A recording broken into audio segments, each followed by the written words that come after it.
शिव महापुराण के अंदर वेद व्यास जी ने वर्णन करा, और यहाँ पर तुमरु का जीवी वर्णन कर रहे हैं। जैसे जैसे कलिकाल बढ़ते चले जाएगा, वैसे वैसे धर्म और संप्रदाय बनते चले जाएंगे, नए नए संप्रदाय उत्पन्न हो जाएंगे। कोई संत ने ये संप्रदाय बना दिया, कोई महाराज ने वो संप्रदाय बना दिया, कोई महाराज ने ये संप्रदाय बना दिया। कोई कहेगा केवल इनकी पूजन करो, कोई कहेगा मूर्ति पूजन बंद कर दो, कोई कहेगा मूर्ति पूजन करो, कोई कहेगा केवल अक्षर की पूजन करो, कोई कहेगा इसकी भी पूजन मत करो, कोई कहेगा उसकी पूजन करो। अरे इतनी संप्रदाय बन जाएंगे, इतना संप्रदाय बन जाएगा। बस समझने वाले को चाहिए कि हम भजन क्या करें। एक गांव के लोगों ने मिलकर चंदा इकट्ठा कर कर एक मंदिर बनवाया। पूरे गांव के लोगों ने मिलकर चंदा इकट्ठा कर कर मंदिर बनवाया। अब मंदिर में गांव के लोगों ने विचार करा, पूरे गांव से चंदा लिया गया, गांव में एक ही मंदिर बना है, पूरा गांव एक ही जगह दर्शन करने जाए, ऐसी कौन सी मूर्ति बिठा दी जाए। किसी ने कहा राम जी को बिठा दो। राम जी को बिठाया तो जितने कृष्ण वाले थे, जितने शंकर वाले थे, जितनी भवानी वाले थे, जितनी गुरु को पूजने वाले थे, वो कोई मंदिर नहीं जाए, केवल राम वाले जाए। गांव के लोगों ने सोचा, सरपंच ने सोचा, गांव के पटेल ने सोचा, गांव के अध्यक्ष ने सोचा, हमारा तो गांव टूट गया, एक काम करो राम जी को ठंडा करो। राम जी को विसर्जन करा, कृष्ण को बिठाया, कन्हैया को बिठाया तो केवल कृष्ण वाला जावे। अब कन्हैया को ठंडा करा, शंकर जी को बिठाया तो केवल शिव वाला जावे। फिर शंकर जी को ठंडा करा, देवी जी को बिठाया, केवल देवी वाला जावे। फिर देवी जी को विसर्जन करा, गणेश जी को बिठाया, केवल गणेश वाला जावे। आखिर करे तो करे क्या। पूरा गांव एक मंदिर में जाकर बैठे, पूरा नगर एक मंदिर में जाए और एक ही देवता का भजन करे, ऐसी कौन सी मूर्ति बिठाई जाए। गांव के मंदिर में ताला लगा दिया खाली कर कर, और गांव के लोगों ने सोचा कोई संत आएगा, उससे पूछेंगे कि मूर्ति किसकी बिठाई जाए। समय आया, गांव में एक संत आए, संत के चरणों में गिर गए, गुरुदेव हमने मंदिर बनवाया, 7 जात का आदमी मिलकर, पूरा गांव मिलकर एक मंदिर का निर्माण करा, और मंदिर का निर्माण करा, राम जी बिठाए, कृष्ण जी बिठाए, पर हमारा गांव टूटता गया। अब हमें बताओ कि पूरा गांव जुड़कर चले और एक ही मंदिर में बैठकर लोग भगवान का भजन करें, ऐसा कौन सा देवता हम ले आकर बिठा दें। संत ने कहा एक काम करो, मंदिर तोड़वा दो, होटल बनवा दो। 7 जात का आदमी एक होटल में बैठना पसंद करेगा, पर एक जाजम पर बैठकर भजन करना पसंद नहीं करेगा। क्यों? क्योंकि आज लोगों ने, आज संतों ने, आज कुछ लोगों ने अपने अपनी संप्रदाय को बनाकर, अपने अपने धर्म को बनाकर एक मुख्य धर्म को, हिंदू धर्म को तोड़ा गया। ये एक ना हो, अगर ये एक हो गए तो फिर क्या कर सकते हैं आप सबको मालूम। तोड़ अलग अलग संप्रदाय बना दिए, अलग अलग धर्म, अलग अलग अनुयायी बन गए, अलग अलग तरह से लोग पूछने लगे, और मालूम पड़े देवताओं को छोड़ते गए। इसको मत पकड़ो, वो देवता का प्रसाद मत लो, वो देवता के मंदिर मत जाओ, उस गुरु के पास मत जाओ, उस चेले के पास मत जाओ।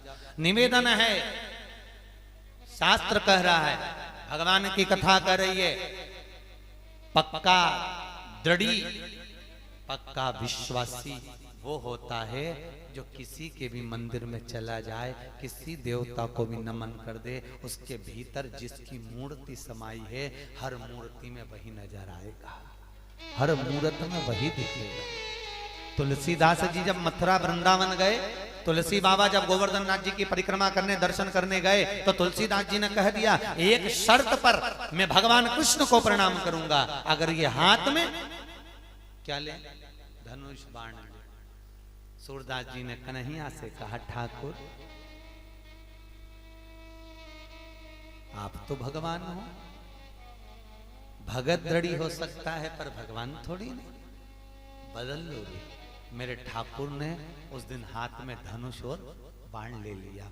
तुलसीदास जी प्रणाम कर कर बोले वाह नाथ वाह, कभी राम बनकर आ जाता है, कभी कृष्ण बनकर आ जाता है, और हमारी दृष्टि में दोष हो जाता है कि मैं राम वाला, मैं कृष्ण वाला, मैं शिव वाला, मैं भवानी वाला, मैं इस संप्रदाय का, मैं उस संप्रदाय का। दोष हम में। इसलिए कहते हैं कि लोग पूछते हैं सत्संग क्यों जाना चाहिए, हम कहते हैं जाइए, सत्संग जाने से आंखों का इलाज हो जाता है।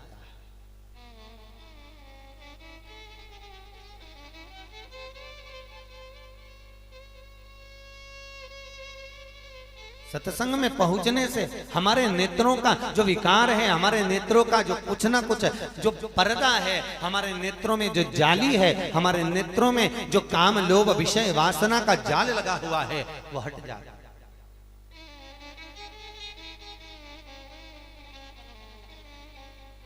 भगवान शिव का एक अवतार श्री हनुमान जी हैं और भगवान शंकर का एक अवतार आगे वर्णित करा।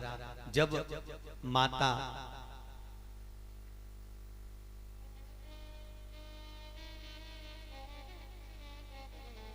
अनसुईया मैया की परीक्षा लेने के लिए तीनों देवता जब आए, कथा सुनिए ना भागवत जी, ब्रह्मा विष्णु और दरवाजे पर आकर अलख जगा पत्नियों के कहने पर।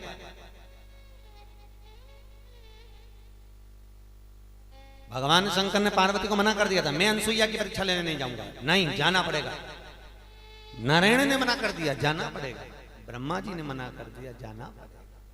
गए तीनों।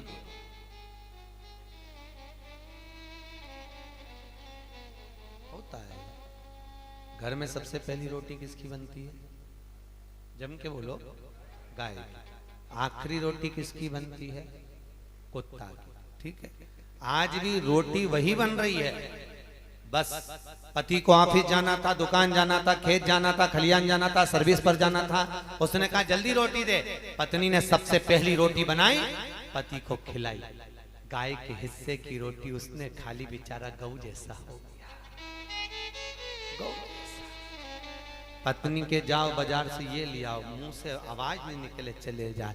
कई कई माताएं कहती है, मेरा पति, मेरा बेटा शादी के पहले कितना गुस्सा करता था, शादी के बाद इसका गुस्सा गया कहां? पत्नी का कहने में चलने लगा। अब उसको कौन समझाए कि गौ माता के हिस्से की खवा दी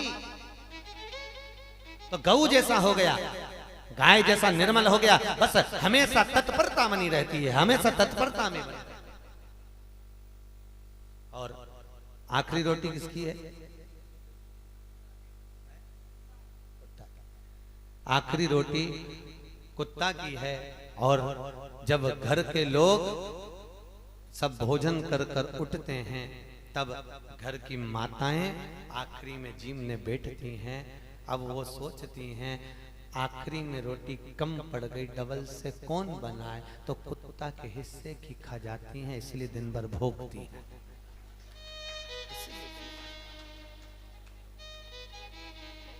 अब कोई समझने वाला तो समझ पाता नहीं है कि माताएं आपस में क्यों झगड़ती। वही सास बहू को लेके आई है, इतनी रकम देकर, रकम चढ़ाई, कपड़े चढ़ाए, इतना सारा सामान देने के बाद बहू को लाई, कितने अरमान से लाई, पर समझ में नहीं आता आखिर सास बहू का झगड़ा क्यों होता है? क्यों होता है? आखिर देवरानी जेठानी का आपस में कोई लेन देन नहीं है, ना जेठानी का हिस्सा देवरानी ले रही है, ना देवरानी का हिस्सा जेठानी ले रही है, ना ननन से कोई लेन देन है। इसके बाद भी घर में जितनी माताएं रहती हैं उनमें क्लेश क्यों होता है? उसका केवल एक कारण है, एक ही कारण है कि आखिरी की जो रोटी है वो कुत्ता के हिस्से की है, और कुत्ता के हिस्से की रोटी कहीं हमारे खाने में आ जाती है, इसलिए घर में दिन भर भूखने में निकल जाता, पूरा घर दिन भर क्लेश में निकल जाता।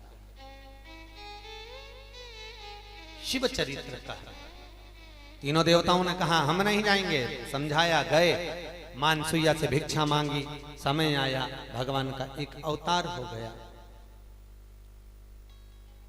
शिव से दुर्वासा बाबा का प्रागट्य, किससे? शिव से। नारायण से दत्त का प्रागट्य है।